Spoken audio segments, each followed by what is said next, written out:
Welcome back to Christy TV. Riots in Mozambique, political jeopardy.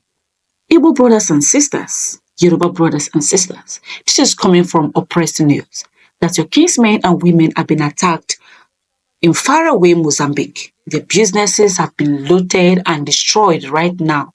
They are vulnerable and at the mercy of God. The country is in turmoil. This is the news that has been flying this early morning.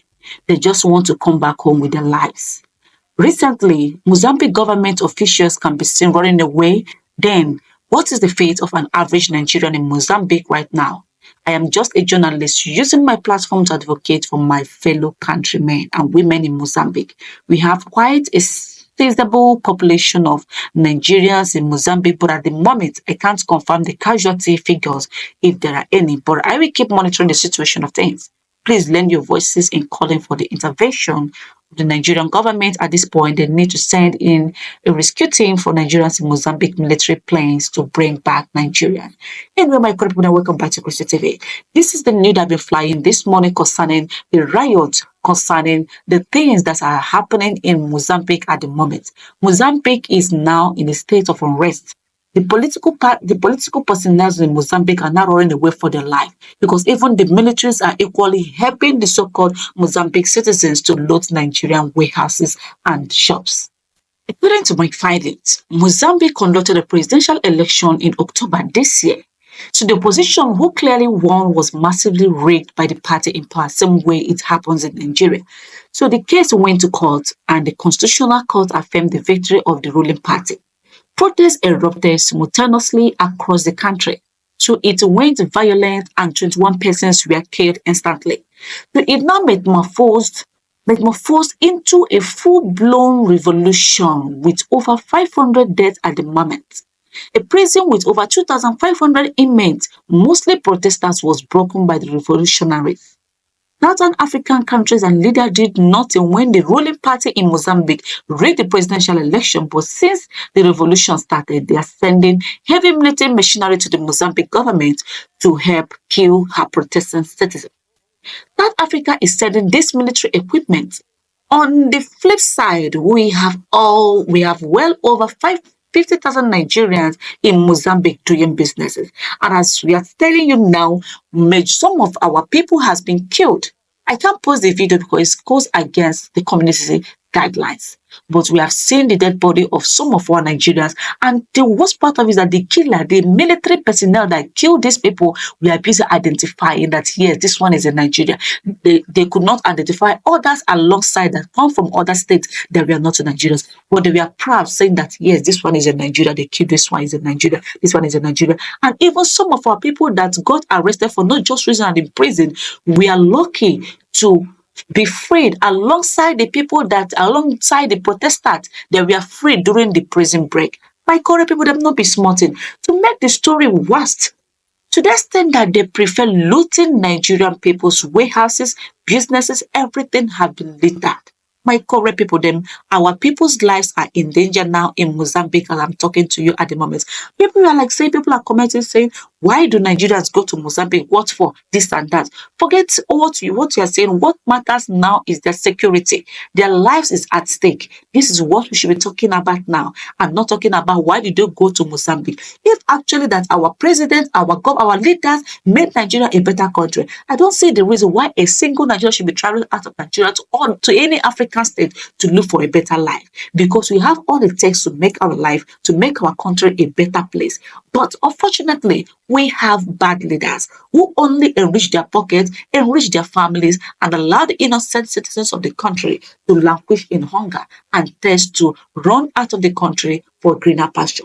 My correct people, as over 50,000 Nigerians are residing in Mozambique, mostly from the southeast and southwest part of the Nigeria. They are big-time businessmen and women into importation and exportation of cars, spare parts of motor, dealership of all kinds of motor parts, grocery and supermarket businesses, electrical, electronic and clothing lines, etc. All kinds of business they are doing well. Now they are in danger. Their businesses are no longer secured. Their life are also in squabble at the moment. So now, as a result of this particular revolution and protest that erupts Mozambique country, so the business of our people are now in danger. As even we all know that South Africa have already sent their troops, their military equipment to Mozambique at the moment, knowing too well that South Africans hate Nigerians to the core. So on days that Nigerians own factories, shopping malls and plazas in Mozambique, criminals are now taking this opportunity, this advantage of revolution to loot their businesses, burn down their factories and attack them. They need help. We should call on Nigerian government, even though if Tinubu is not up and doing, but this time around, you should not think that at least think that your own people are also in Mozambique. You can send flights so that these people's life can be saved. We can't afford to lose our people every day as a result of all the social unrest and political jeopardy, revolution, protests going on in different countries where Nigerians are staying based doing their businesses. Anyway, my correct people, they say wahala is be like bicycle. Hear from what this guy said. This is an eyewitness, the one that got released during the prison break. He's also with handcuff on his hands for you to know the situation of the things that is happening in this particular country at the moment. Só para salvar o país. Nós não estamos aqui para fazer mal a ninguém. Vamos. Tá a perceber? Essas algemas foi porque eu acendi a primeira chama na cadeia da máxima segurança. Manduca! Eu estava, na verdade, na cela disciplinar. Manduca! Meus comparsas fizeram a revolução, me libertaram. Vou para casa com essa merda. Mas eu vou salvar o país. A sério! Manduca, bro. Não adianta. Senta aí. Não há de chegar. Ou vamos trocar. Ou vamos trocar. Não há de chegar. Adentrar. Adentrar. Afinal. Agora está nice. Fica à vontade. Estamos a trabalhar. Vamos embarcar. Essa caixa aqui.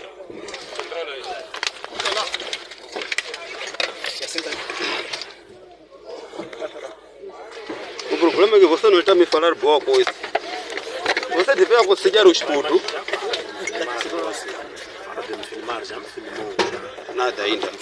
Ainda, espera, deixa terminar. Termina? Está de pisar? Vai andar pouco. Uma boa. Você está com isso aí. Você já está nice. Ok, ainda tem umas 2, 3 perguntas. Sim. Ali para fugir, houve agitação ou apenas foram dito para sair? Não, pessoas de fora. Pessoas de fora? Sim, chegaram ali. Manifestantes? Sim, manifestantes chegaram ali, se agitaram ali. Está a ver?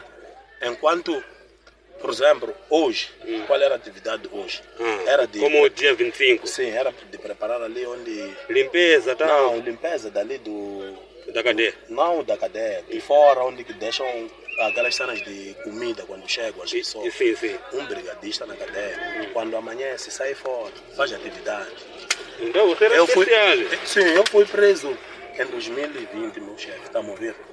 Agora, 2024, 25, esse é a minha metade da pena. Já fiz liberdade. Até ser quando?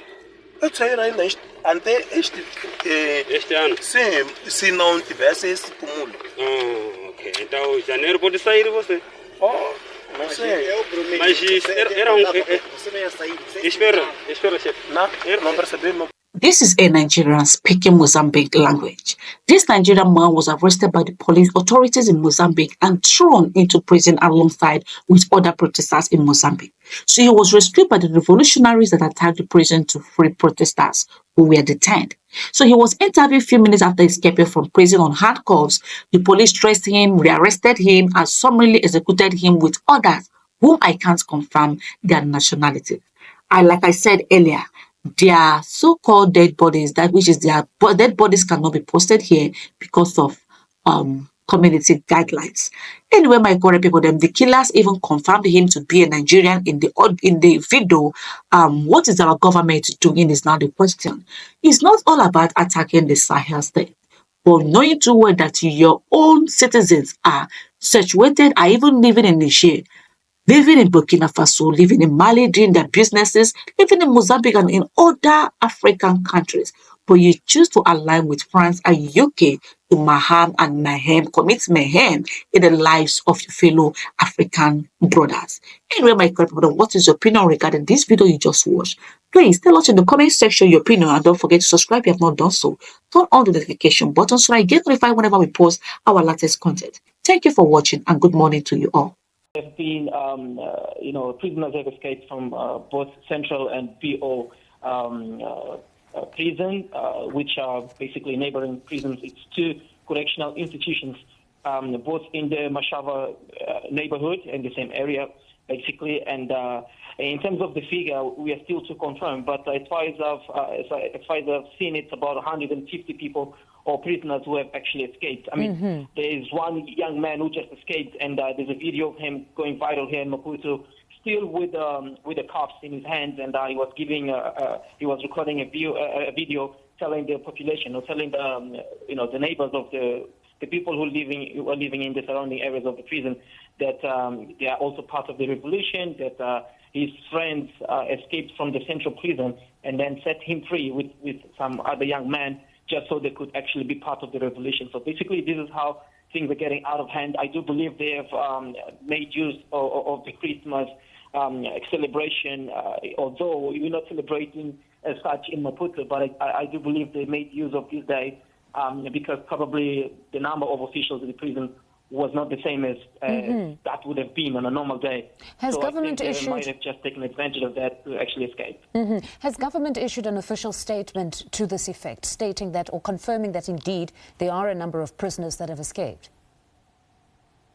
You know, our government here, sometimes they are afraid to admit whenever they, take wrong decisions or whenever such situations that have to do with security issues. Sometimes they're reluctant to accepting it and letting it out to the public because somehow they don't want to show their weakness. I mean, allow me to give you an example of when the Muslim Caliphate, which is supporting the terrorism in the northern Mozambique, when it first came out, the government was reluctant also to accept that there was some, small groups of terrorism in Mozambique. I mean, they took about 3 to 4 years to actually finally admit that was happening in Mozambique. So the same thing happened whenever, stuff like this happen. They would never just come out and admit that prisoners have escaped because they think by doing that, they don't want to alarm the people. But I tell you what, I mean, we're living in a developed world. I mean, technology is here at our disposal. And the minute they escaped, we started seeing videos going viral on social media. They haven't yet issued any sort of statement to actually confirm that. But from the videos we've seen, I mean, young men still with the handcuffs, speaking to people outside and saying, do not be afraid, we're not going to harm you, we are just escaping because we want to be part of the revolution. So that in itself confirms that indeed there are prisoners who have escaped, and apparently by the number of 150 approximately. Now, Clementa, on the face of it, it looks as though there could have been collusion. Is that in fact the case? At least collusion with prison officials for them to escape? Yeah. I mean, one of them actually stated that his inmate took the gun of one of the prison warders and went to the other side. As I did explain, there are two prisons next to one another, which is Central Prison as well as BO. BO is referred to as the maximum security prison in Maputo. So he took the firearm of one of the warders and went to the other side, to the other prison next to it, to actually set free his inmates. So basically, this is what we are hearing. This is what has transpired so far. And somehow it's a little bit scary. I mean, people are afraid because they were hiding inside people's homes to actually finally go away whenever they felt safe, because obviously there was a shootout. The army, some of the army personnel were there as well to actually bring about the calm to the area. This prisoner whose image has gone viral, do we know, or at least do you know, what he was incarcerated for? Well, he said he was in a disciplinary ward. He hasn't yet given like a formal statement, because, I mean, he was running away, and then people started filming him, and then he stopped to actually ask those people to relax and say, we're not here to harm you, we are just out here to be part of the revolution. He hasn't given the exact reasons as to why he was in prison, but he was like, I was in the disciplinary ward, and I managed to escape. Now, what I can tell you is that these must be somehow, violent criminals. They must have been to prison for really serious crimes, because both Central and BO, which, as I said before, are Maputo maximum prison. So if they're there, then obviously they were not there for just minor things. Yeah. It might happen that the Central prison, the Central prison inmates might have been there for maybe ordinary crimes they've committed, but the one called BO, that's the maximum security, I mean, the one next to it is really dangerous, so I can assure you that maybe some of them are there for murder, or armed robbery and this type of serious crimes, not forgetting the issue of kidnapping, which is going viral in Mozambique, unfortunately. So clearly here, it's them just being opportunistic here and using the chaos. But beyond that, the broader protest, what is the situation on the ground today? Well, I mean, unfortunately today we were confronted with the figures of another 25 people dead. I mean, adding to the 130. So basically now we're sitting at 159 people who have died so far. That's how the death toll looks like by now. And unfortunately, it's getting out of hand. As you know, apart from a journalist, I'm also a social activist, and I'm one of the people who have been calling for calm from the beginning. And I did sort of try to warn people that this protest shouldn't go violent. People should always resort to peaceful demonstrations instead of burning cars or throwing stones at people's cars and stuff like that. But unfortunately, right now, young people don't want to listen to any sort of advices of this matter. They just want to loot and take advantage of whatever projects they And it can seems they find in don't front want of to them.